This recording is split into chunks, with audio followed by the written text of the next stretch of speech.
Imagine being a soldier, barely 20, captured in a foreign war, told that your enemies are monsters. German POWs crossing the Atlantic in 1943 expected horrors beyond imagination: brutality, hunger, despair. Packed below decks of Liberty ships, each creak of metal sparked fear. Yet as the hatches opened and sunlight hit their faces, the nightmare dissolved. America was not what they had been told. Fields stretched endlessly, towns thrived, meals were waiting. The hands that could have punished them extended kindness instead. How could mercy exist in a world defined by violence? Their journey would reveal truths neither propaganda nor war could erase.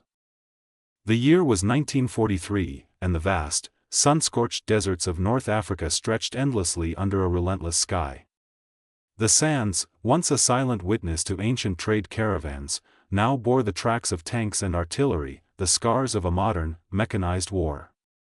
Erwin, a young infantryman barely 20, trudged through the heat with the remnants of Rommel's Afrika Korps, his uniform torn, his boots caked in sand. For years, the German army had marched under the banner of victory, chasing dreams of conquest across Europe and into the deserts of Africa. But now, the desert seemed to mock them. The Axis advance, once unstoppable under the Desert Fox, had collapsed under the weight of Allied firepower. Supply lines stretched thin, rations dwindled to nothing, and the relentless push of British, American, and Free French forces left the German soldiers exhausted, disoriented, and starving. Cities they had passed through on earlier campaigns were abandoned, their populations fled or crushed under the shifting tides of war. Every convoy that sputtered along the desert roads carried not hope, but the echoes of defeat. Erwin and his comrades had been told that surrendering to the Americans would mean cruelty, starvation, beatings, humiliation. Nazi propaganda had cast the United States as a land of decadence and brutality, a nation that would treat any captured German soldier worse than an animal. Posters in the barracks warned of merciless camps on the other side of the ocean. Stories whispered in the mess halls painted a vivid horror: prisoners beaten for amusement, left to die in the sun, their uniforms torn and their dignity stripped. For soldiers already hollowed out by months of conflict, the thought of falling into American hands was almost unbearable. The orders came suddenly. After days of retreat and sporadic skirmishes, thousands of men, German and Italian alike, laid down their arms. Erwin's unit, once proud and disciplined, filed toward the waiting trucks under the watchful eyes of Allied soldiers. There was no triumph in their surrender, only the quiet, disbelieving relief that the shooting had stopped. They were herded onto convoys that would carry them to ports along the North African coast. Liberty ships, massive vessels built in American shipyards at a rate that defied comprehension, waited to transport them across the Atlantic. These ships had been designed for cargo, tanks, ammunition, supplies, but now they would carry human lives, hundreds at a time, into captivity. Below deck, the soldiers were packed tightly. Rows of hammocks hung side by side, sometimes 2 or 3 men sharing a narrow space.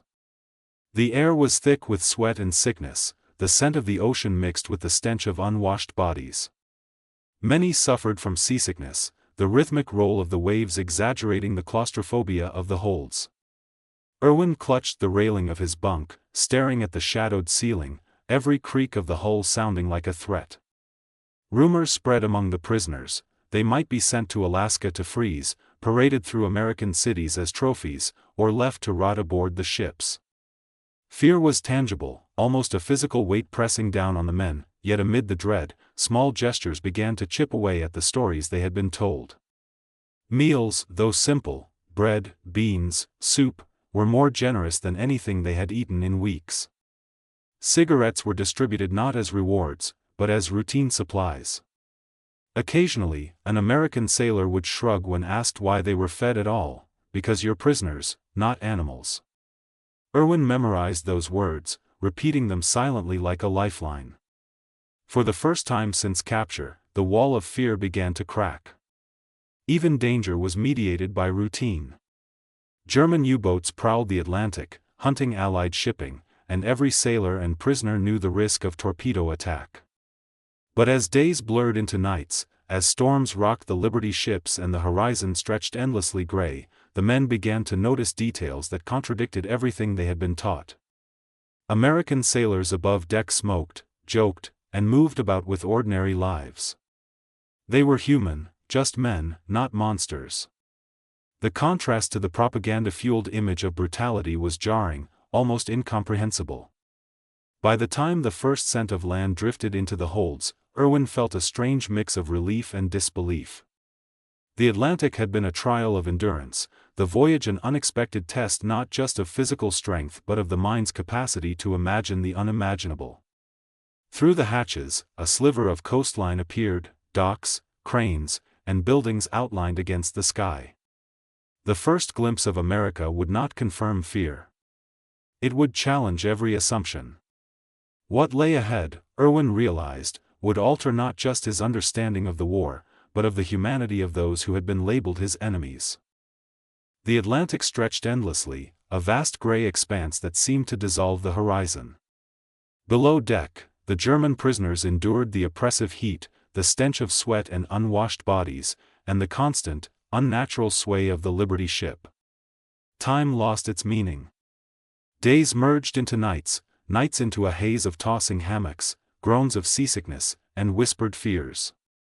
For men like Irwin, the voyage was more than a physical trial, it was a psychological crucible. Every bump of the ship, every groan of the hull, fed the imagination. Rumors passed like currents through the holds, some insisted they would be worked to death, others feared they would be torpedoed by their own navy. Yet amid the despair, small cracks of human kindness appeared, disarming in their simplicity.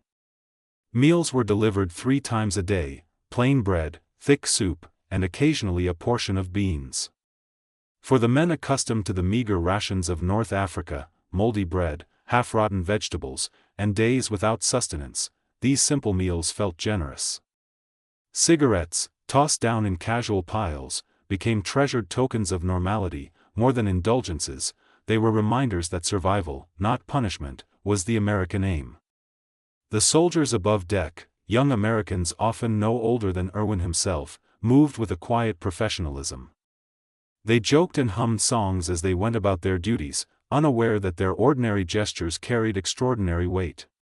In fleeting exchanges, prisoners glimpsed a world they had been taught did not exist. When Irwin, in broken English, asked a sailor why they were fed, the reply was simple: because you're prisoners, not animals. That sentence, repeated silently, became a mantra, a fragile beacon against the shadow of fear that had clung to them for weeks. The ship carried more than bodies, it carried contradictions.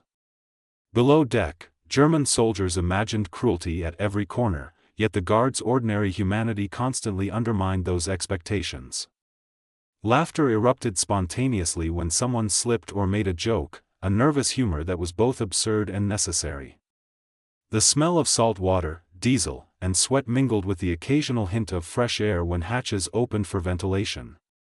In those moments, the prisoners glimpsed the ordinary world above, the endless sky, the shifting waves, the rhythmic motion of work on the deck. Storms would occasionally rise, tossing the ship violently and filling the holds with a cacophony of panic, coughing, and clattering buckets.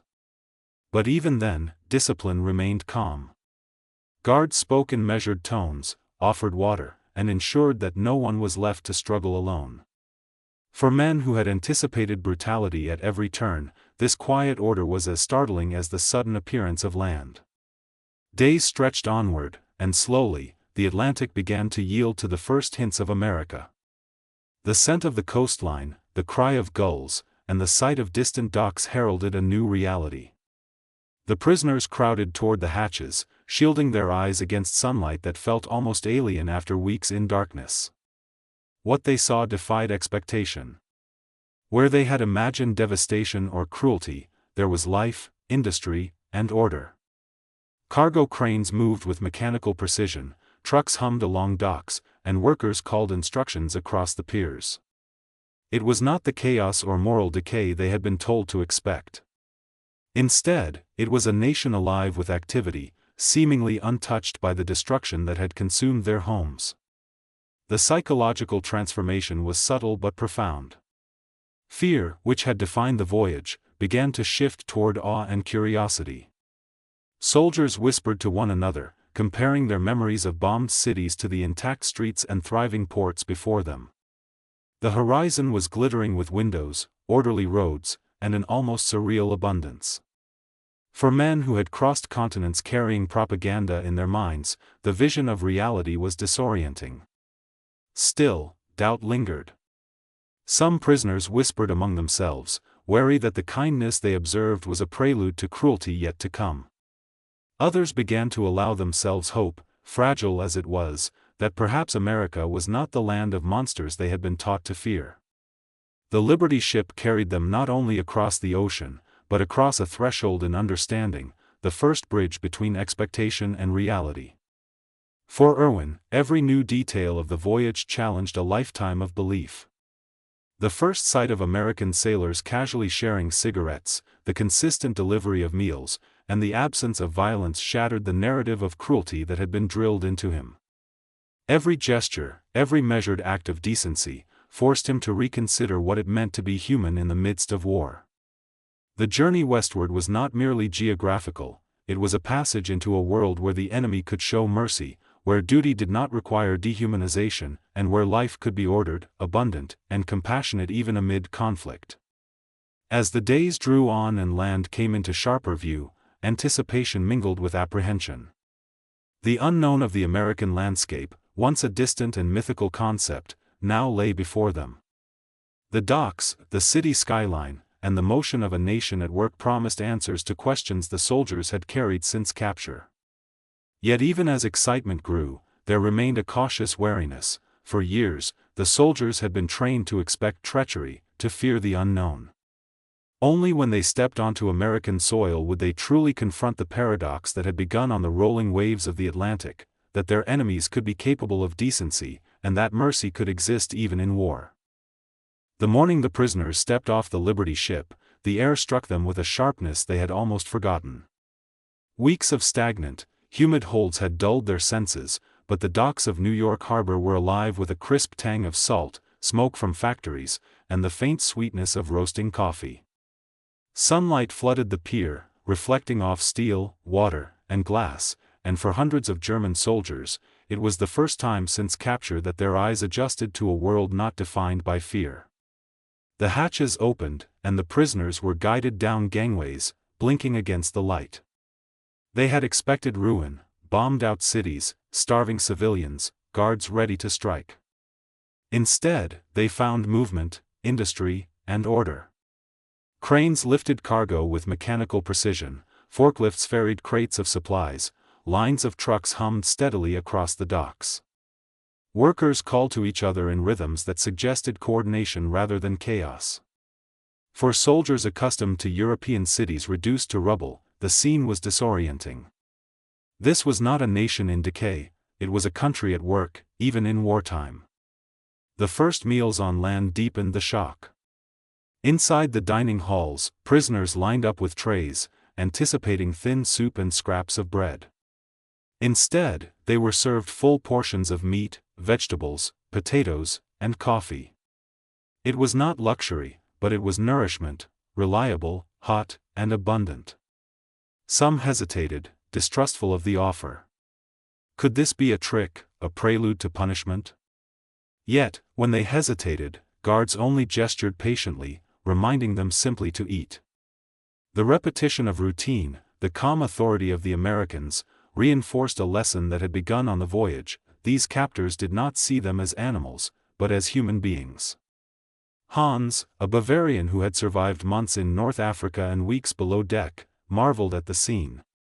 He had expected cruelty, humiliation, or spectacle. What he encountered instead was a kind of structured normality that made his mind race with disbelief. Cigarettes were distributed casually, metal trays clanged as men ate, and conversation flowed quietly without fear. For the first time, the prisoners glimpsed the possibility that mercy could exist within the machinery of war. From the docks, trains waited to carry the prisoners inland. Boxcars, refitted with benches and open windows, provided fresh air, a stark contrast to the suffocating holds of the Liberty ship. As the trains rolled south and west, the soldiers' eyes widened at the landscapes passing by. Fields stretched farther than the eye could follow, barns painted in bright colors, whitewashed houses with tidy porches, and children playing freely along roadsides. For men from bombed-out German cities, these images were almost surreal. Europe had been reduced to ash and rubble. Here was a nation vibrant, thriving, and, by every visible measure, untouched by the destruction of war. At each stop, the prisoners observed contradictions that both amazed and puzzled them. In small towns and stations, grocery stores were stocked with food in abundance: bread, butter, sugar, milk, and fruit in quantities they had only dreamed of. A young soldier whispered, "This is why they win the war. They can feed everyone." Others watched schoolchildren wave from the tracks, families sitting calmly on porches, unaware of the prisoners' presence. Life in America seemed orderly and rich, yet at the same time, it was a nation marked by divisions the Germans had not expected. Black American soldiers were directed to separate lines, given smaller portions, and seated apart from their white counterparts. For Hans, seeing men in the same uniform treated differently because of race sparked confusion. Here was a society capable of mercy toward enemies, yet blind to its own inequalities. The journey toward the camps revealed further details of American life that contradicted Nazi teaching. Farmers in the fields observed the prisoners with wary pragmatism. Some were curt, issuing only the necessary instructions; others offered small gestures of kindness, a jug of water, a nod of reassurance, a word of encouragement. Germans, who had expected only hostility, began to see these acts as human, ordinary, yet profound. They worked side by side with civilians, harvesting crops, chopping timber, and assisting with essential labor. The presence of guards, rifles slung casually across their shoulders, reminded them that freedom was still constrained, yet there was no malice in the supervision, no spectacle of dominance. Daily life in the camps became its own rhythm, governed by routine yet infused with dignity. Roll calls, work details, meals, and recreation formed a predictable pattern, and within this structure, the prisoners found moments of unexpected normality. Soccer games were organized on open fields, choirs sang German hymns in barracks, and films, comedies and newsreels alike, played for hours, offering escape and entertainment. The prisoners wrote letters home, describing conditions that would have seemed impossible to anyone who had not witnessed them: a life with full meals, clean clothing, and work that carried responsibility rather than punishment. Yet, even within this structure, tension lingered. Some prisoners remained loyal to Nazi ideals, attempting to enforce discipline among their peers and resist the reality of American benevolence. Others quietly absorbed the lessons of kindness and order, questioning the propaganda that had defined their worldview for years. Arguments flared, but over time, the authority of decency and routine eroded the grip of extremist belief.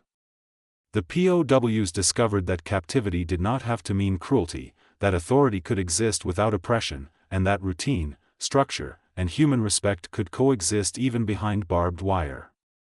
By the time the prisoners were allowed supervised work on farms outside the camps, the transformation in their understanding deepened. They were not shamed or chained, they were given tools, directed to fields, and observed, not abused. Farmers needed labor, the war had claimed millions of American men, and pragmatism often replaced suspicion. Prisoners like Hans bent over cotton rows in Alabama, digging trenches for irrigation in the sun, feeling the rhythm of work in a land that was foreign yet unexpectedly familiar.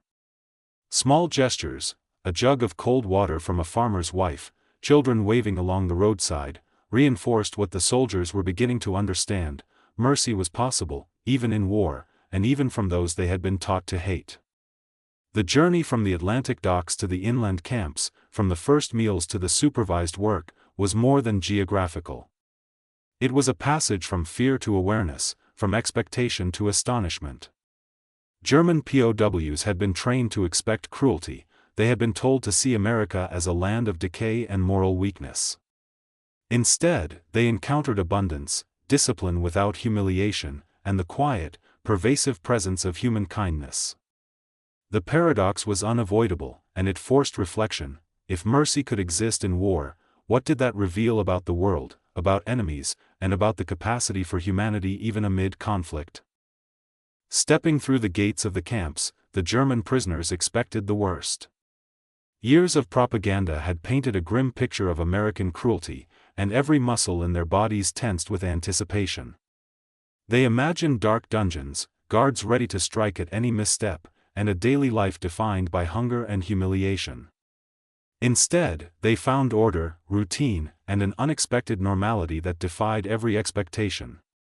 The camp stretched over acres of land, rows of wooden barracks aligned with precision, watchtowers standing tall at each corner. Barbed wire enclosed the complex, searchlights scanning the perimeter, and rifles in the hands of guards ensured containment. Yet within the wire, life had a rhythm that resembled a small town more than a prison. There were kitchens serving hot meals 3 times a day, washrooms and showers maintained with regularity, and communal areas where men could gather. For soldiers who had survived the deserts of North Africa and the chaos of collapsing European cities, this structured environment was almost surreal. The first shock came in the dining halls. Men who had anticipated thin soup and moldy bread were instead presented with nourishing meals: meatloaf, potatoes, vegetables, and coffee. Hans, skeptical as ever, poked at his portion with a spoon, muttering, "This cannot last." His friend Karl merely shrugged, lifting the tray to his lips and beginning to eat, aware that survival sometimes meant accepting reality rather than questioning it. For many, the reliability of 3 meals a day was almost a miracle. After months of malnutrition and scarcity, the prisoners marveled at the simple dignity of being fed consistently, a small but profound lesson in humanity. Daily routines were strictly enforced. Morning roll call required every prisoner to line up as guards counted heads. Work details followed: some men cleaned the camp, chopped firewood, or repaired fences, while others attended classes or participated in organized recreation. The Americans understood that idle prisoners could become restless or unruly, and they filled the hours with constructive activities. Soccer fields were marked out, and teams formed quickly, drawing cheering crowds of prisoners who had not played organized sport in years. Baseball was more difficult. Few Germans understood the rules, but with patient instruction, awkward swings eventually became enjoyable games. Even the sound of laughter, shouts, and whistles was a revelation, echoing across the barbed wire as a subtle reminder that life, in some form, continued. The arts and letters flourished quietly in the barracks. Some prisoners formed choirs, their voices rising in German hymns that carried over the camp. Others painted, carved wood, or crafted small objects from tin and scrap. These creations, often humble, became cherished tokens of survival and creativity, some eventually finding their way into American museums decades later. Writing letters home was another crucial connection to the world they had left behind. The Red Cross delivered mail with painstaking regularity, even if weeks or months old, and the sight of envelopes scrawled with familiar handwriting brought tears to eyes long hardened by war. Yet life in the camps was not free of tension. Some prisoners remained fiercely loyal to Nazi ideology, organizing secret meetings and enforcing discipline among their fellow inmates. Arguments flared, sometimes escalating into fistfights. The loyalty of a few clashed with the growing disbelief of others, and slowly, the moral authority that had once been unquestioned in Germany began to erode. Hans observed these tensions carefully, seeing that fear and ideology could be softened, if not fully replaced, by daily exposure to the dignity and restraint of their captors. The Americans were strict but fair. Punishment came when rules were broken, yet it was measured and devoid of cruelty. Through this, prisoners learned that authority could exist without oppression, that discipline could coexist with humanity. Even small gestures carried disproportionate weight. Guards who spoke a few words in broken German, shared cigarettes, or engaged in quiet conversation became symbols of a broader truth: the enemy could be human. It was a lesson both subtle and profound, challenging the binary worldview that had been drilled into these men since childhood. Slowly, many began to question what they had been taught about America, about strength and weakness, cruelty and mercy. The first work assignments outside the camps crystallized these lessons. Under the Geneva Convention, prisoners could be assigned to non-military labor, and the Americans took advantage of this opportunity both for practical purposes and to instill routine. Soldiers were led to farms, orchards, and timber fields across the country, Alabama, Georgia, Nebraska, Kansas, performing labor alongside civilians. They expected scorn, harassment, even violence. Instead, they encountered pragmatism, curiosity, and occasional kindness. Hans's first day in an Alabama cotton field epitomized the paradox of this new reality. The farmer, a sunburned man with hands hardened by decades of labor, issued instructions curtly and without rancor: pick clean. The American guard walked alongside, rifles slung over his shoulder but held loosely, a reminder of authority that was firm yet absent of threat. Hans bent over the cotton, sun burning his neck, muscles aching, and realized by afternoon that no one had cursed him, struck him, or demeaned him. He was simply another laborer under the sun, performing a necessary task in a world where the war felt distant, yet the routine kept him grounded. The wages, though modest, further undermined expectation. Most of the prisoners' pay went to the U.S. government to cover their upkeep, yet small allowances remained, permitting purchases in camp canteens. Candy, stationery, and cigarettes were within reach, luxuries they had long since forgotten. Some men wrote cautiously to families in Germany, describing this life as survival, aware that the abundance would sound unbelievable. For those who returned home, the contrast between the ruins of Europe and the flourishing American countryside would remain unforgettable. Beyond the material, the psychological impact was profound. Prisoners saw children with full bellies playing freely, families attending to everyday life, and a society operating smoothly despite the war. The messages of Nazi propaganda, America as weak, greedy, and cruel, crumbled under the weight of reality. Mercy and decency were not abstract concepts, they were observed in tangible, daily interactions, from the calm authority of guards to the silent gestures of civilians. Yet even in this benevolence, contradictions appeared. Segregation and racial inequality were undeniable. Black soldiers served in the same camps yet were often directed to separate lines and given lesser portions. For Hans and others, these contradictions challenged a simple understanding of morality and power. America could be generous and merciful toward enemies while simultaneously blind to injustices within its own society. The prisoners had to reconcile these inconsistencies, learning that nations, like individuals, contained both virtues and flaws. Over months, the camps became a microcosm of a larger lesson: captivity did not have to mean cruelty, labor did not have to be demeaning, and mercy could exist even amid war. Soccer games, art, music, letters, and small human interactions created a rhythm of life that was strict yet humane. The POWs discovered that survival, dignity, and humanity were not mutually exclusive. By the time the first American harvests were complete, and prisoners had returned to their barracks after long days in fields and factories, the seeds of reflection had taken root. They had expected cruelty and humiliation, they found order, routine, and respect. They had anticipated fear and domination, they encountered patience, subtle kindness, and occasional humor. The war had promised certainty, yet the camps offered questions about morality, empathy, and the possibility of humanity even amidst conflict. And in these questions, the German soldiers began to see themselves differently. No longer merely instruments of the Reich, they became individuals capable of learning, observing, and reflecting. The fences remained, the barbed wire stood, and the guards enforced rules, but the prisoners were no longer defined solely by their status as enemies. They were men, human beings whose understanding of the world had begun to shift in ways that propaganda could not anticipate. The first time German prisoners stepped beyond the wire, the world seemed both familiar and alien. Fields stretched farther than their eyes had ever seen, barns glistened with fresh paint, and the sun poured down on soil so rich that it seemed to hum with productivity. The soldiers braced themselves for humiliation, expecting farmers to greet them with contempt, fists, or insults. Instead, they found pragmatism.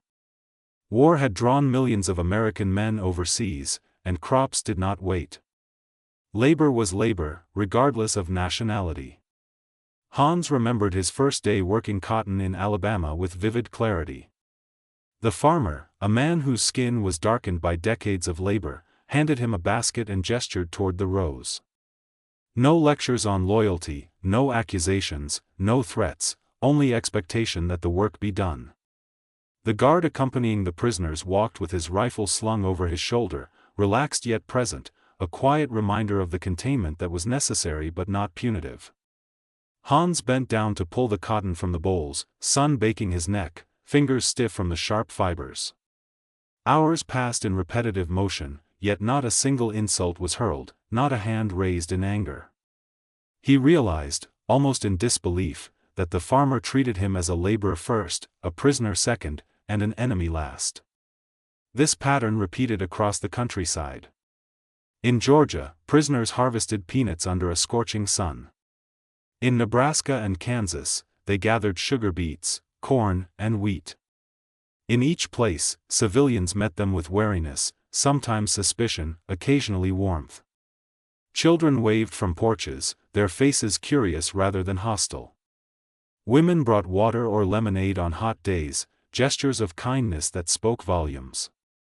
Small interactions, seemingly insignificant, carried profound weight for men who had been trained to see all Americans as cruel, greedy, and untrustworthy, yet the paradox of abundance was everywhere. Prisoners saw towns bustling with food and resources, stores stocked with bread, milk, butter, and coffee in quantities that had become almost mythical to men from bombed-out German cities. Coca-Cola bottles glittered in the sunlight, ice cream cones were held by laughing children, and advertisements for cigarettes and soap adorned shop windows. It was a society capable of producing abundance on a scale the POWs could hardly comprehend, a society where life, at least in the rural heartlands, continued even as war raged abroad. But abundance did not mean equality. Segregation and discrimination were present in stark relief. In southern military bases, prisoners noticed black American soldiers serving in uniform but directed to separate lines, receiving smaller rations, and seated away from their white counterparts. Hans whispered to Karl as they observed the scene, "We are prisoners, yet we eat together. They wear the same flag and cannot." Karl shook his head in confusion, struggling to reconcile this with the mercy and fairness they had experienced. The paradox was jarring, a nation capable of great generosity toward enemies yet blind to injustice within its own ranks. The POWs' own work outside the camps reinforced these contradictions. Labor was demanding but not demeaning. Guards accompanied them, ensuring compliance but not cruelty. Some prisoners formed quiet relationships with the civilians they worked alongside, a nod of acknowledgement, a word of encouragement, a shared joke about the sun's relentless heat. The Americans judged skill, diligence, and reliability, not nationality. For the German soldiers, this undermined everything they had been taught about enemies and loyalty, order and fear. They began to see that morality could exist in degrees, that kindness was not a weakness, and that authority did not require cruelty. Some encounters were more charged than others. Farmers who had lost sons in the war sometimes looked at the prisoners with thinly veiled resentment. Harsh words were exchanged occasionally, a glare here, a muttered insult there. But these moments were balanced by gestures of decency, a pitcher of water handed on a sweltering afternoon, a child's tentative wave, a shared laugh when a clumsy hand dropped a basket of sugar beets. For prisoners like Hans, the lesson was clear: human interactions were not defined solely by ideology, war, or national allegiance. The rhythm of work became a lens through which they evaluated America. They began to notice the efficiency, the organization, the careful planning that ensured fields were harvested, trains delivered goods, and towns functioned without chaos. This was a country that had endured war on foreign soil without succumbing to disorder at home, a society that could be both strong and merciful. For men who had grown up in the shadow of Nazi propaganda, which claimed that America was weak, greedy, and decadent, the reality was transformative. Even small pleasures made an impression. A sip of fresh milk after a long morning in the sun, the taste of a cold lemonade, the laughter of children chasing each other across a field. Each moment challenged the mental walls the prisoners had built around fear and expectation. Life in Germany had been defined by scarcity, by constant survival, by the shadow of war. Here, even in captivity, men could experience a semblance of abundance, a reminder that life did not have to be harsh, cruel, or relentless. The paradox extended beyond the material. Some prisoners began to reflect on the moral dimensions of their experience. They had been trained to see Americans as monsters, yet they were treated with fairness, fed, clothed, and allowed to work without humiliation. The nation they had been told was decadent and weak was capable of resilience and generosity. Yet, the same society upheld systems of racial discrimination, inequality, and segregation. This duality forced the men to grapple with the complexity of nations, the coexistence of virtue and vice, mercy and injustice. In quiet moments, prisoners began to share their observations with one another. Conversations that once revolved around fear, rumors, and escape now turned to wonder, reflection, and subtle philosophical debate. Some marveled at the size of the farms, the efficiency of the fields, and the organization of the towns. Others wrestled with the contradictions they saw, the coexistence of compassion toward prisoners with indifference or cruelty toward marginalized citizens. These discussions marked a profound shift. The men were beginning to understand that reality was rarely simple, that truth often contained layers of complexity, and that human behavior could not be reduced to propaganda slogans. For Hans, the transformation was personal as well as intellectual. Each day in the fields, each conversation with a civilian, each moment of unexpected decency chipped away at the image of America he had carried since North Africa. The war had promised certainty, yet here he found ambiguity. It had promised cruelty, yet here he found mercy. Working the land alongside those he had been taught to hate, observing the quiet dignity of Americans, he began to see that humanity could transcend conflict, that respect and decency could persist even when the world was at war. By the end of their first season of labor, many prisoners carried a sense of cognitive dissonance. The enemy had shown kindness, the nation had displayed abundance, and life, even in captivity, was not defined solely by suffering. These were lessons without precedent, experiences that challenged the very foundation of their previous beliefs. They had been prisoners expecting cruelty, yet what they encountered was mercy, fairness, and the subtle humanity of a society functioning at full strength despite global conflict. The paradox of abundance remained with them as they returned to the camps each evening, tired but reflective. They carried stories of children waving, farmers nodding in acknowledgement, lemonade offered in the sun, ice cream on store shelves, and Coca-Cola glinting in the daylight. They had witnessed a country that could nourish, protect, and organize, and yet they had also observed its limitations, its inequalities, and its contradictions. These lessons were not theoretical, they were etched into memory through lived experience, shaping their understanding of what a nation, and indeed humanity itself, could be. In the fields and factories of America, the prisoners learned that life could be harsh yet humane, that authority could be firm yet fair, that mercy could coexist with power.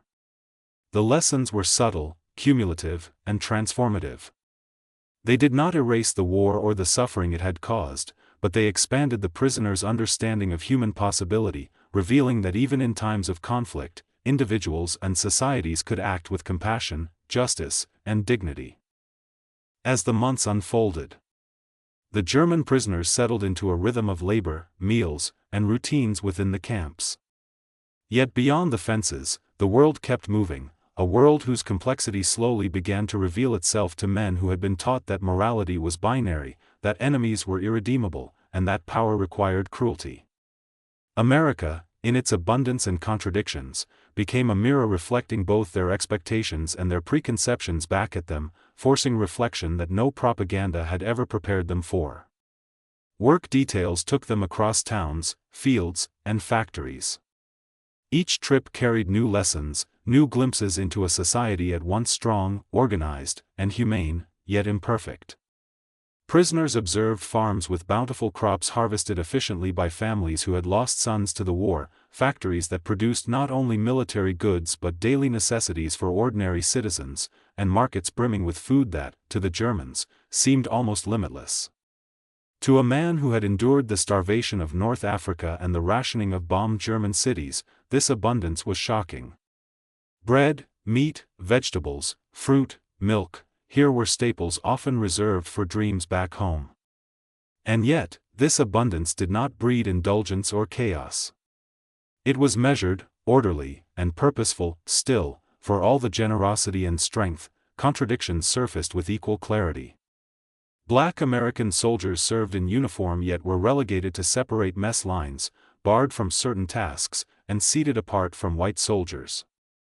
Signs marked schools, restaurants, and drinking fountains, colored only or white only.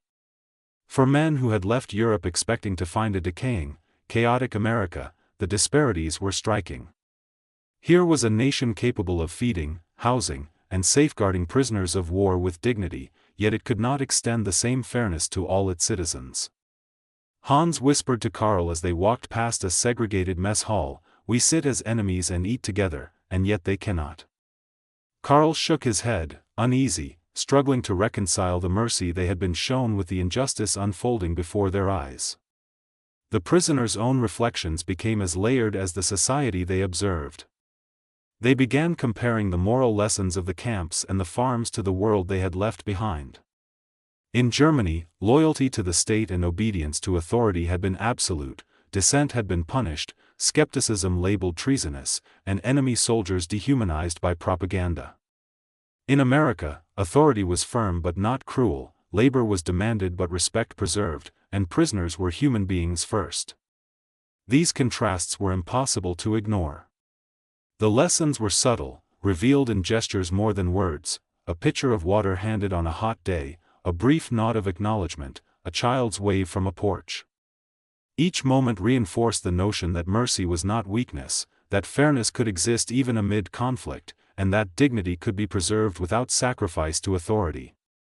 At the same time, prisoners noticed another layer of complexity: the coexistence of justice and injustice.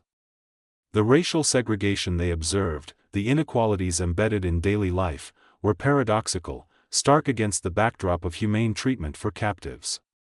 This paradox challenged their understanding of right and wrong. Could a society be both compassionate and flawed? Could a nation treat enemies with kindness while marginalizing its own citizens?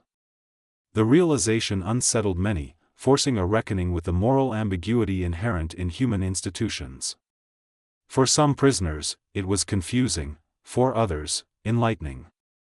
The world was rarely as simple as the black and white narratives they had been taught.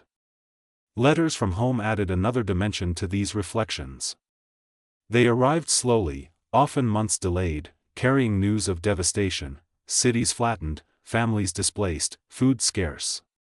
The prisoners realized that while they were fed, clothed, and occupied, Germany was burning, starving, and collapsing. Some expressed guilt, wondering if survival in America while loved ones suffered at home was a betrayal, yet it also highlighted the profound disparity between what nations could offer their citizens and the obligations they had to enemies.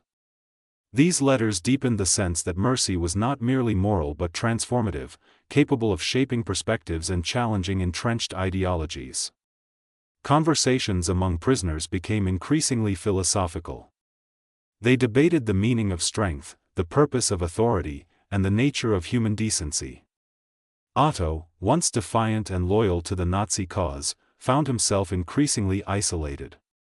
He argued that Germany's eventual resurgence was inevitable, yet each day in the fields, each gesture of civility from an American civilian, chipped away at his certainty.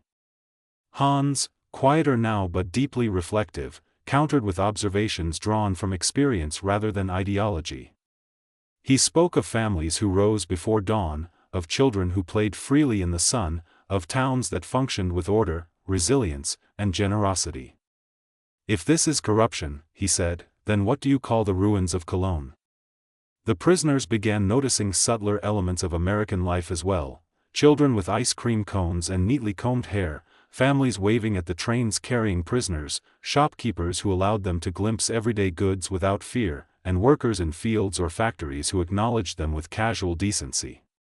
These moments, small and fleeting, accumulated into a cumulative impression that humanity could persist in the midst of war, that moral action could be ordinary rather than heroic, and that the enemy could display virtues often absent in one's own country. Even within the camps, reflection was unavoidable. The rhythms of daily life, roll calls, meals, work details, recreation, offered structure but also space for thought. Soccer games, music, and informal lectures encouraged intellectual and emotional engagement. Men discussed news from Europe, debated philosophical questions, and shared personal reflections. The rigid hierarchy of the camps, combined with humane treatment, fostered a kind of introspection that few prisoners could have anticipated. They were contained, yet free to think, disciplined, yet treated with dignity. It was a paradox that reshaped their understanding of authority, obedience, and morality. Over time, the prisoners internalized a lesson that transcended their immediate circumstances. Mercy, they realized, could redefine relationships, dissolve fear, and challenge assumptions. The Americans' actions, feeding, clothing, assigning labor, allowing personal dignity, demonstrated that conflict did not necessitate cruelty. That revelation was profound. It altered how they viewed not only the Americans but themselves, their country, and the very nature of human behavior. As Germany's defeat became undeniable and the war drew to a close, prisoners faced a new uncertainty: the journey home.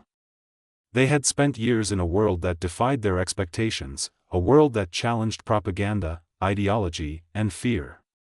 Returning to Germany meant confronting a devastated homeland, grieving for lost neighbors, and reconciling their experiences with the narrative still circulating in their communities. Some feared disbelief or scorn. How could they explain the generosity, abundance, and kindness they had witnessed?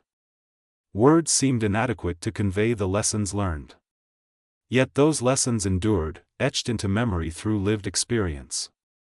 For many prisoners, the first sight of America, the docks, the fields, the towns, became a reference point, a measure against which they assessed their surroundings, their interactions, and their moral understanding.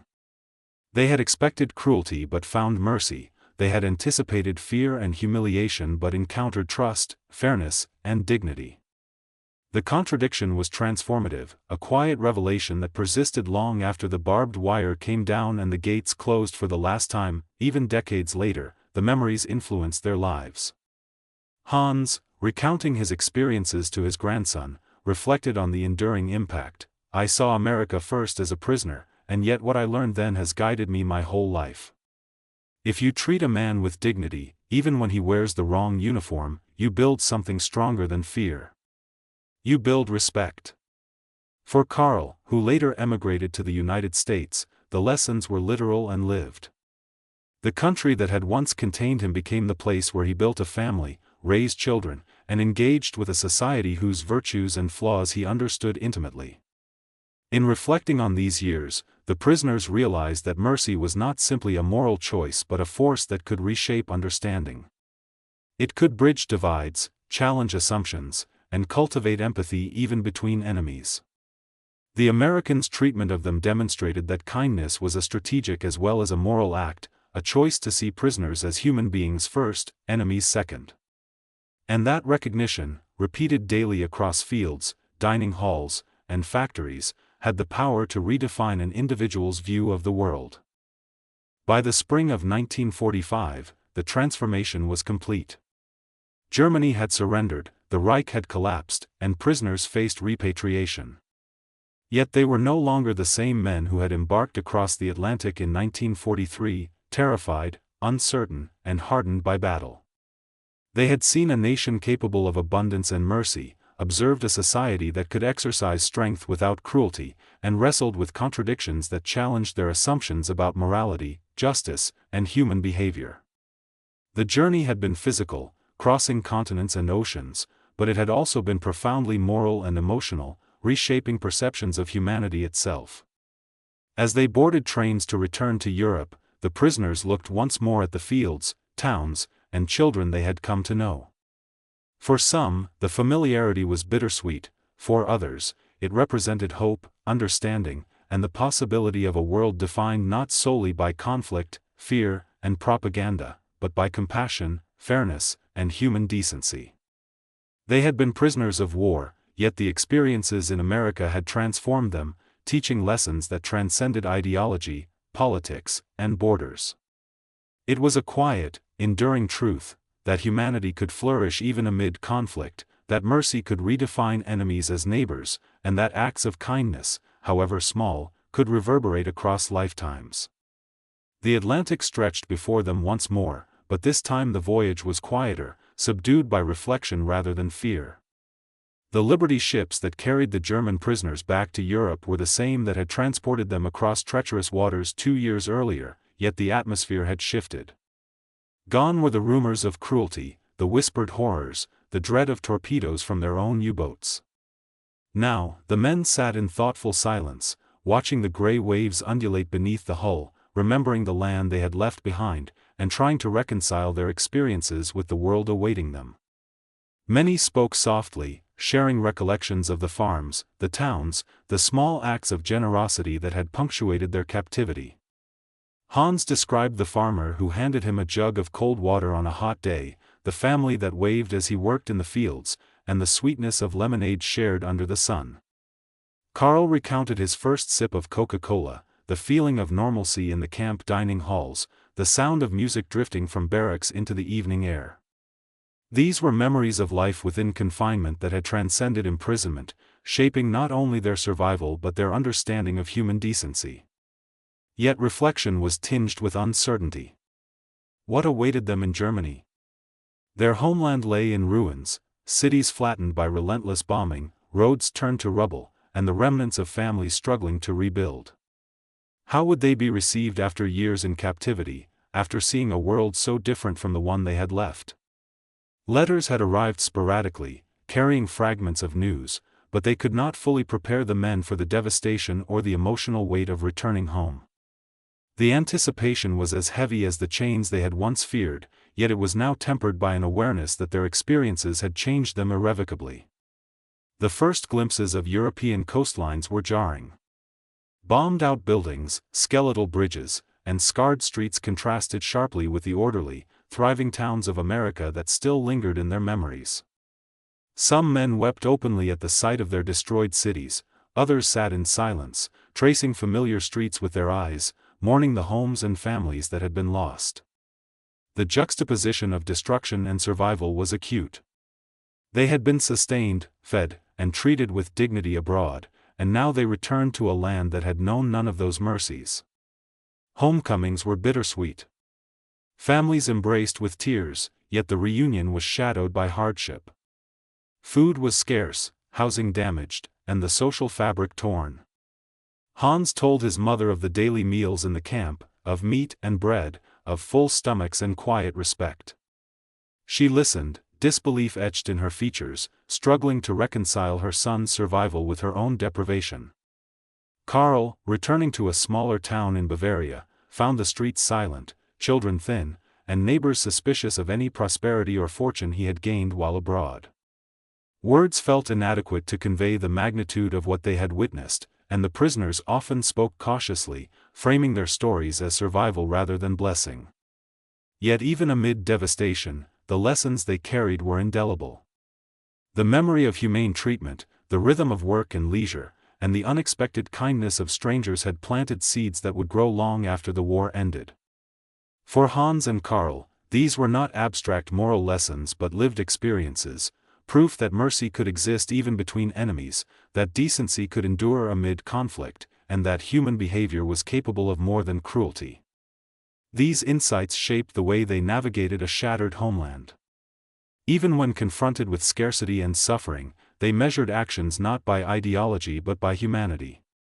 Some former prisoners chose to remain in Germany, rebuilding their communities, sharing what they could, and holding fast to the lessons learned abroad.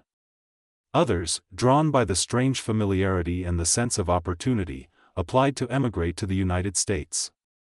Karl was among them. The country that had once confined him became, decades later, the place where he raised a family, engaged in civic life, and passed down fragments of history to children who would never know the fear and expectation of a young soldier crossing the Atlantic.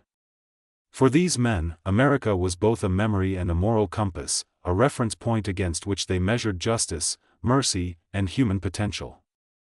The paradoxes they had witnessed lingered. In America, prosperity coexisted with inequality, kindness with systemic injustice.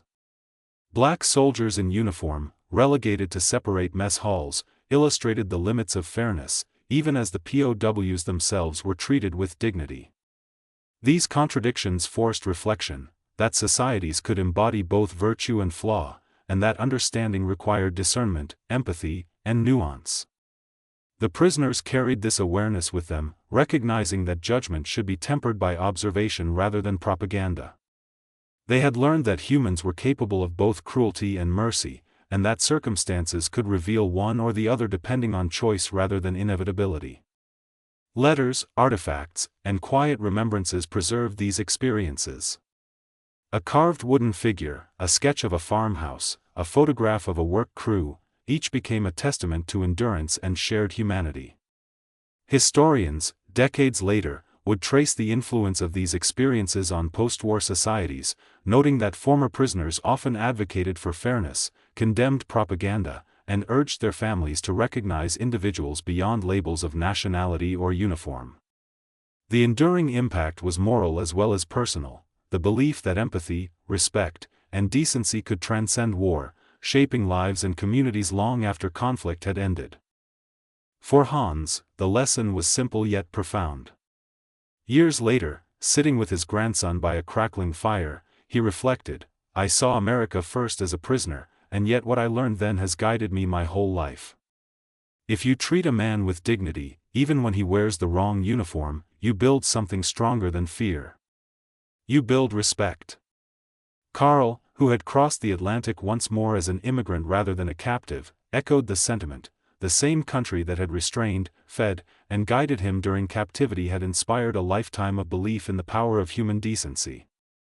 The story of the German prisoners in America was not one of glory, not one of conquest or heroism, but of quiet human choice.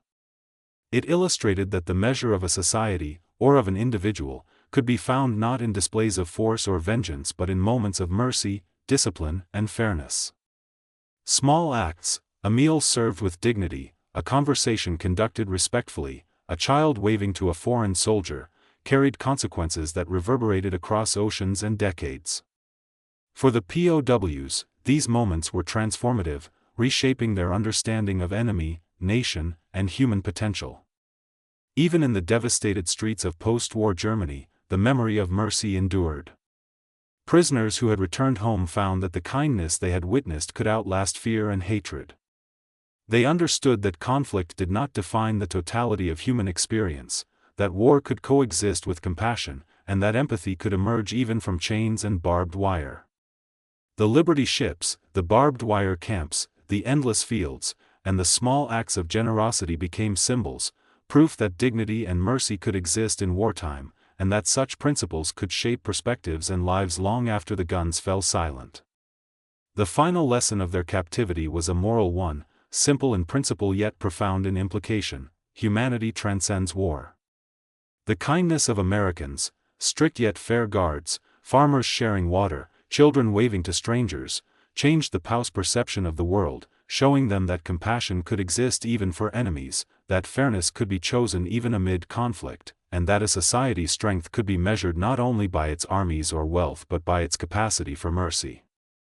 These were the truths that would endure, quietly shaping choices, relationships, and understanding across generations.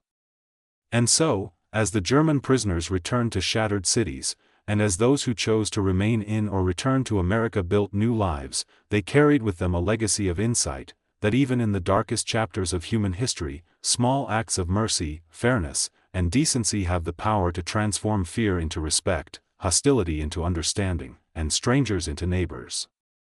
The memory of those first sights, of orderly docks, endless fields, and hands extended in kindness, became a moral compass, reminding them that humanity is always possible, even when war seems to demand otherwise. This was the enduring gift of their captivity, the knowledge that cruelty is a choice, mercy is a choice, and that dignity can endure when chosen consciously. For the German POWs who had crossed oceans, worked in fields, and walked behind fences, the lesson was clear: the way we treat those we call enemies defines us as much as how we treat our friends. And in the quiet reflection of decades later, as stories were told to children, grandchildren, and neighbors, one truth emerged above all: even in a world torn by war, humanity persists, and mercy can reshape not only individuals but generations.